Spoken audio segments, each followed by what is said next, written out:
एक बहुत ही घना और डरावना जंगल था जहाँ हर पल खतरों का साया रहता था।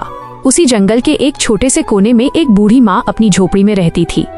दुनिया की नजरों में वो अकेली थी, लेकिन उसका दिल ममता और बहादुरी से भरा था। एक दोपहर जब माँ लकड़ियाँ बीनने जंगल के भीतर गईं, तो उसे किसी के सिसकने की आवाज आई। झाड़ियों को हटाकर देखा तो वहाँ एक नन्हा सा बंदर जख्मी हालत में पड़ा था।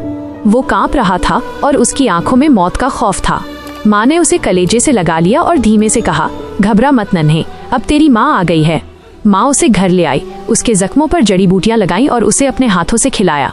देखते ही देखते वो बंदर का बच्चा माँ की परछाई बन गया। वह खौफनाक रात फिर एक रात आई जब कुदरत का कहर टूट पड़ा। मूसलाधार बारिश और कड़कती बिजली के बीच पूरा जंगल दहल उठा। नन्हा बंदर डर के मारे माँ की गोद में दुबक गया। अचानक झोपड़ी के बाहर सूखी पत्तियों के चरमराहट हुई। एक खूंखार शेर भूख से तड़पता हुआ ठीक उनके सामने खड़ा था।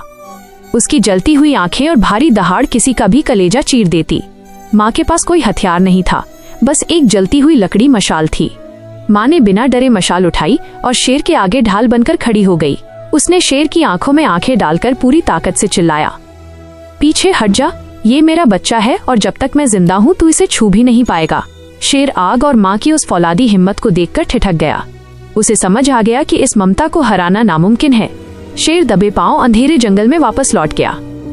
एक नया सवेरा। अगली सुबह जब सूरज की पहली किरण झोपड़ी पर पड़ी तो नन्हे बंदर ने अपनी आंखें खोलीं। अब उसकी आंखों में डर नहीं, बल्कि माँ के लिए अटूट विश्वास था। माँ ने उसे गले लगाया और मुस्कुरा